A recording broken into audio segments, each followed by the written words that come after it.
Folks, it's almost 6 minutes past 7 o'clock, and we have to talk about some very serious labor issues affecting our country. As you are well aware, yes, I know the long weekend has begun, but there's a reason for the long weekend. We are celebrating Labor Day on Monday. Earlier in the show, we heard from Labour Minister Jennifer Baptiste-Primus. Now let's hear from members of the Labour movement. Sunday will be the 43rd anniversary of the Labor Day holiday in Trinidad and Tobago. And on set, we have Mr. Ozzi Warwick, the General Secretary of JTUM, and Mr. Rajkumar Narinesingh, the second VP of the Steelworkers Union of Trinidad and Tobago. Gentlemen, welcome to Morning Edition. Good to have you here. Good morning. Good morning. And it's always good to be here. And, you know, let me just take this opportunity before we get started on this serious work to wish you Happy Father's Day. Thank you. Thank you. Yes, they always forget fathers. Yes, we have a way of just ignoring fathers in this society, but thank you. It's much appreciated. Let us talk about the state of labor and the state of labor relations with the government as of today.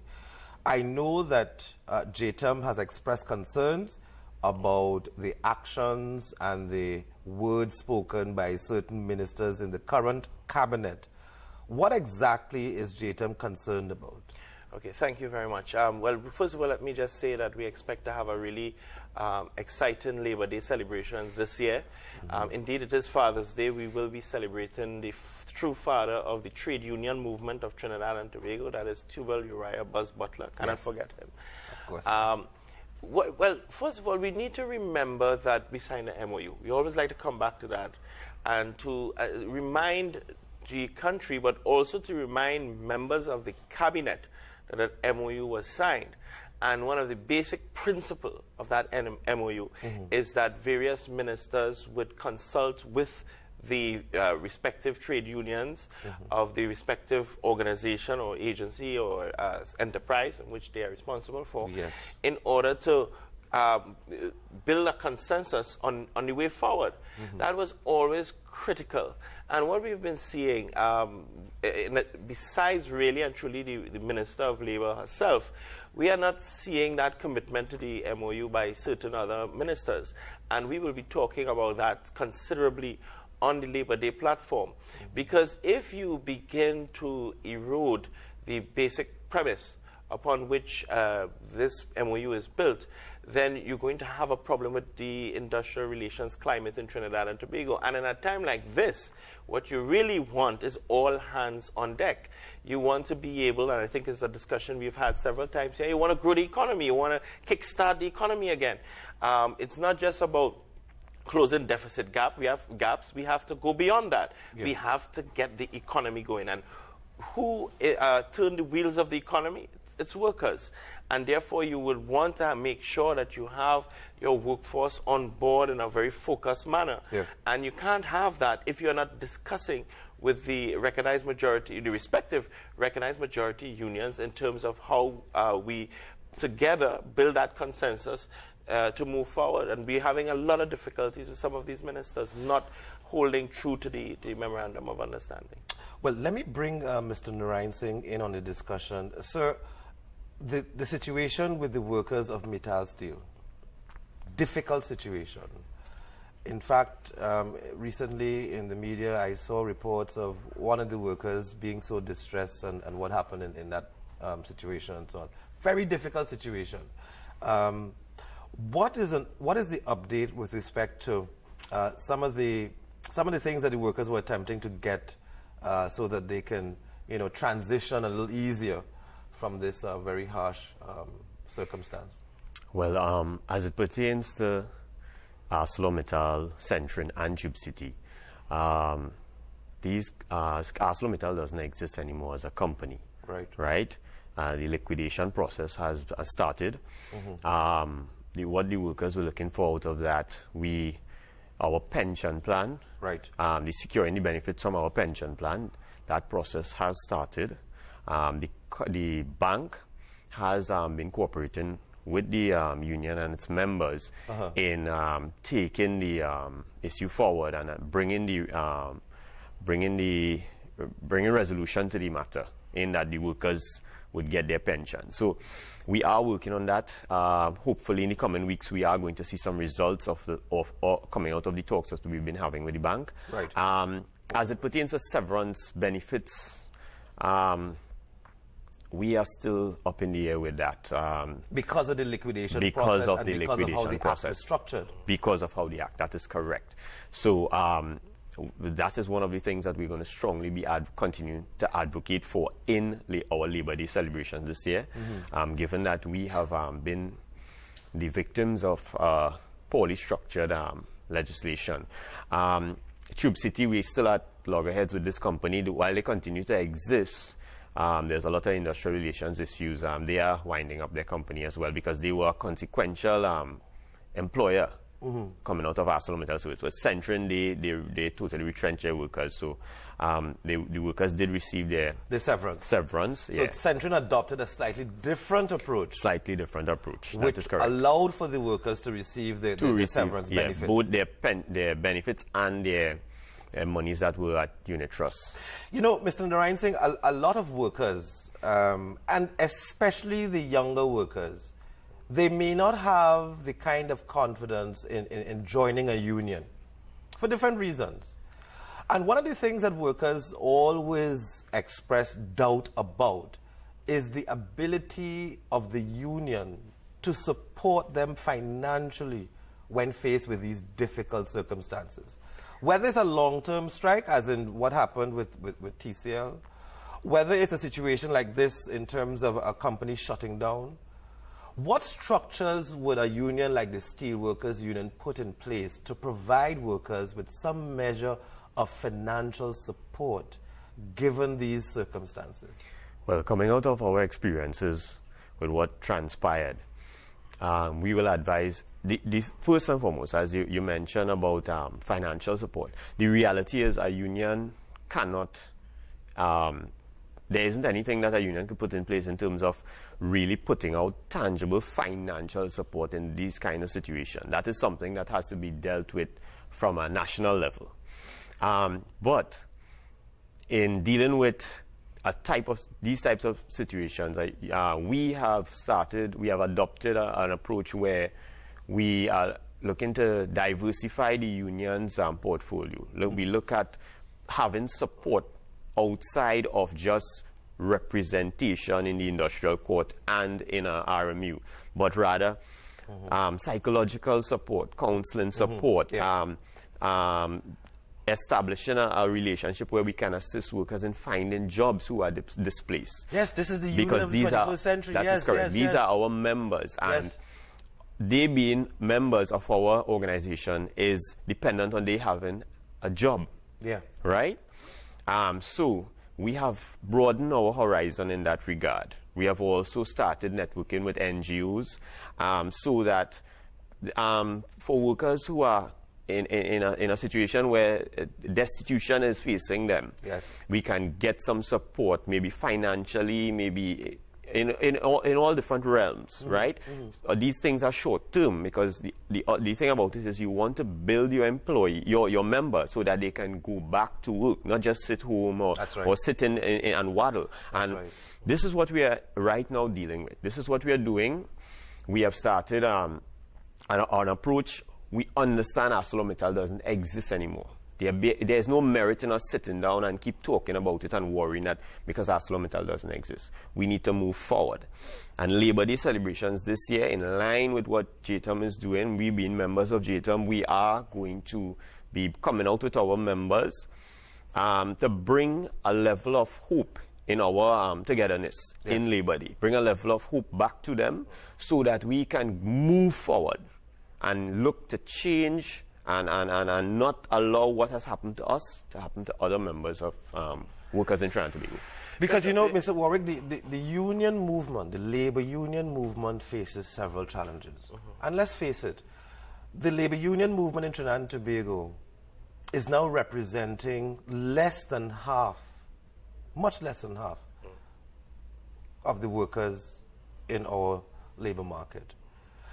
Are unions working steadfastly to remain relevant to the needs of workers in this 21st century environment? All right, two quick things though. One, I just want to go back a little bit on that issue because what I do not want us to do, Hayden, is to allow employers off the hook. they have a responsibility to their workers. And it can't be that we reach to a state where we just say, okay, employers have no responsibilities to their workers. They can do what they want. They can dismiss workers. They can not pay the severance. They can disregard the laws of the country. They can disregard the benefits. And somehow unions have to pick up that slack. That is not right. That is not fair. It's not just.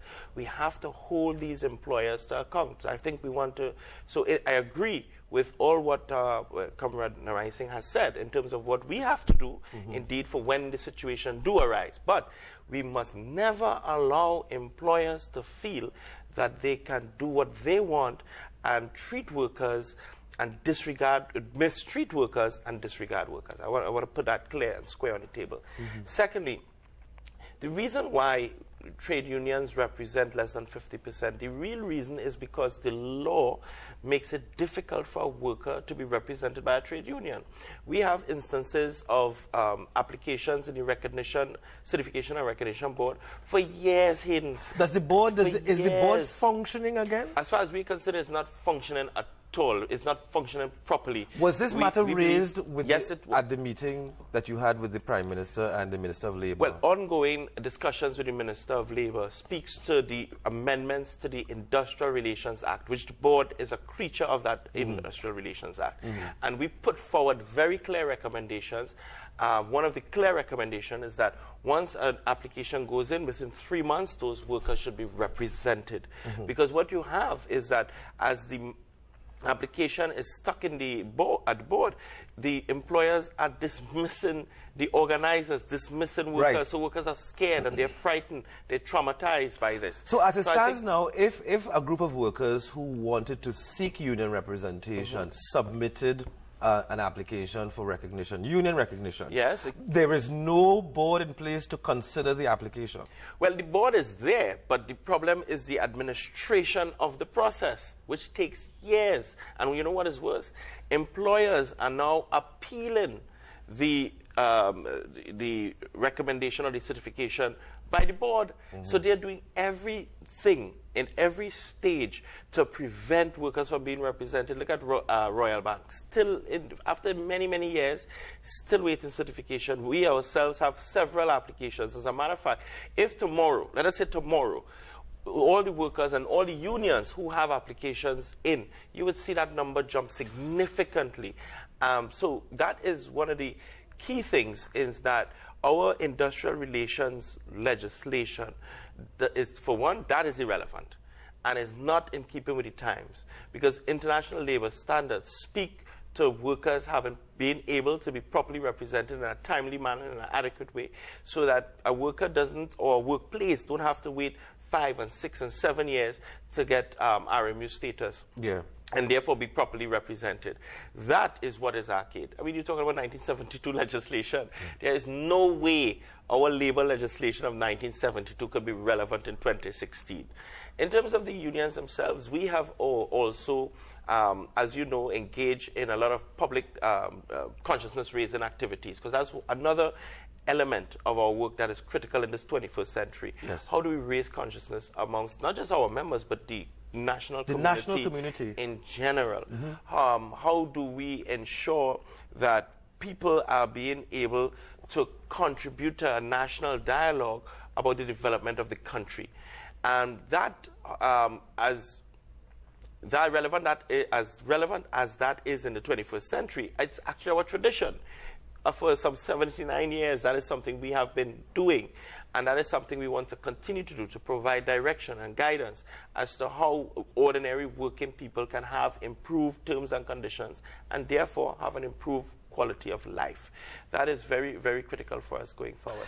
When you look at the potency of the labor union movement today, 2016, compared to the 1930s, even the 1970s, has the labor union movement lost its moorings in the hearts and minds of workers? Has the labor union movement lost its ability to shape government policy in this 21st century? All right, I'll answer it this way. First, let us talk about the potency, and let me just say that the labor movement leading up to September 7, 2015, we were very vocal. We were very much out there speaking against the level of corruption and nepotism. And we would like to say that we contributed to a major change in the government. We've done it before. We've done it in 2010, and we've done it before. So I think our ability to influence the political landscape of Trinidad and Tobago is still there. And we would like to remind those currently in government that fact.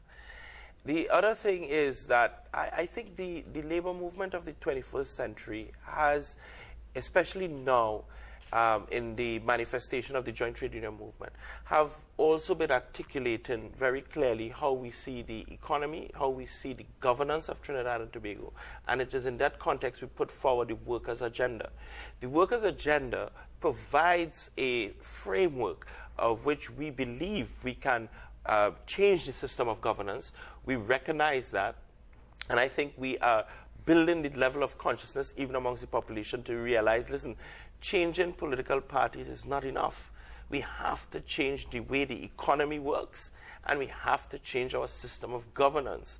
And I think that is where the population will see the relevance, the potency, and the fundamental role the labor movement in this century is going to play in the political, social, and economic landscape of Trinidad and Tobago. And Mr. Narinesingh, you know, one of the things that the public always questions is the unity within the labor movement. So you have these collective bodies within the movement. You have JTUM, you have NATUC, and so on.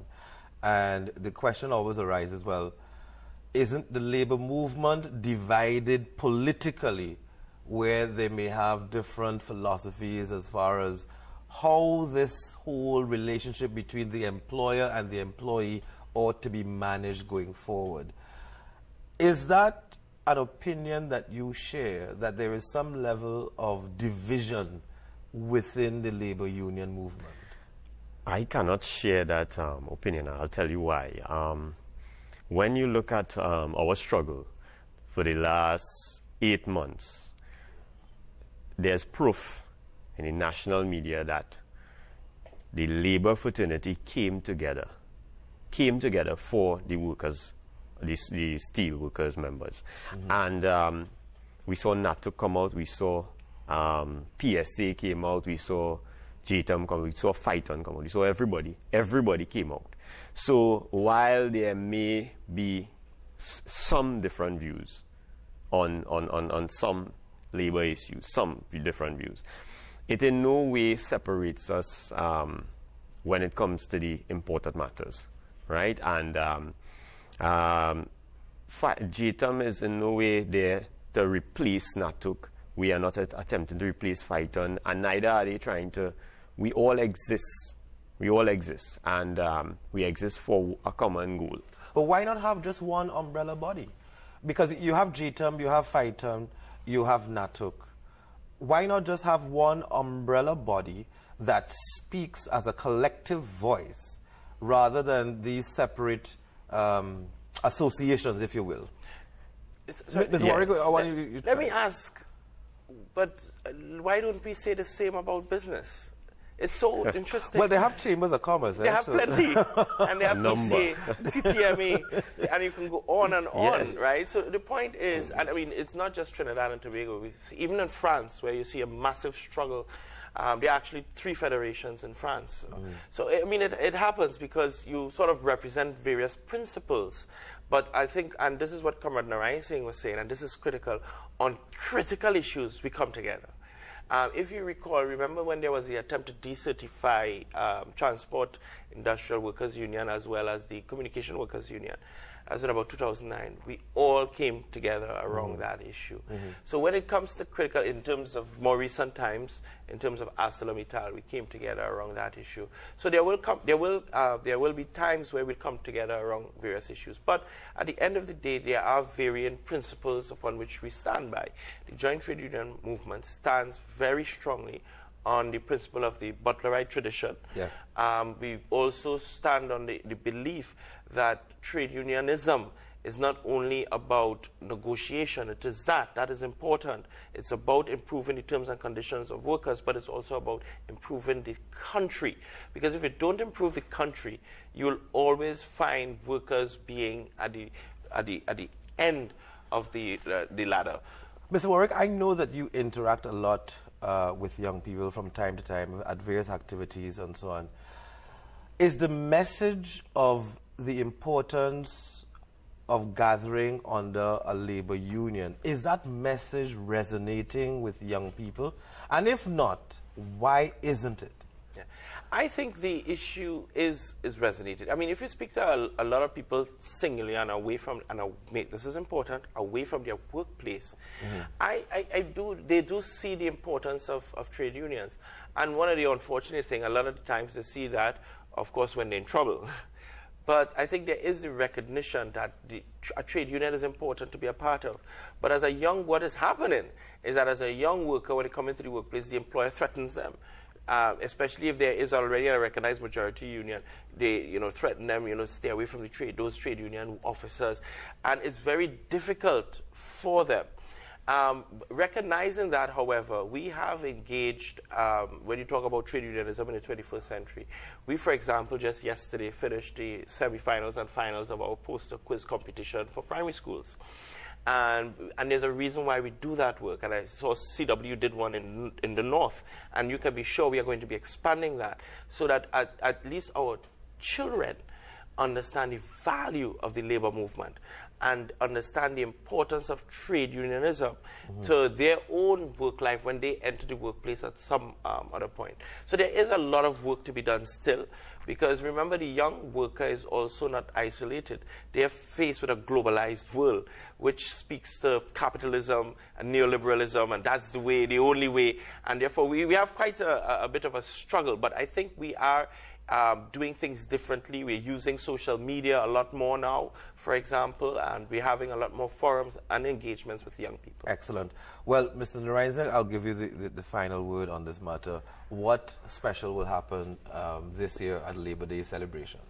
Well, we have JTUM, as it pertains to JTUM, we have a nice layout as it pertains to the speakers this year and what they're going to speak about. And I don't want to spill the beans on that, but we are going to do a number of critical analysis on roughly the last 8 or 9 months in terms of what has been happening in the country. The speakers are going to look at the national issues, what has transpired in the country, what has been happening in various sectors, and how it has been impacting on our members. So we are calling on members to come out for that, to come out, hear the information firsthand, be part of the celebration of labor. It is a national thing. It is something we should be proud of because we work hard, and people should come out and experience it. All are invited, by the way. All are invited. Including public servants. Including public servants. whether you are represented by a union or not. Come down to Pfizer. Find your way down to Pfizer. Especially fathers. And be enlightened. Yes. Be enlightened. Folks, we're going to take a break. Thank you so much, gentlemen. We'll take a break, and when we come back, we have a couple more segments for you right here on TV6.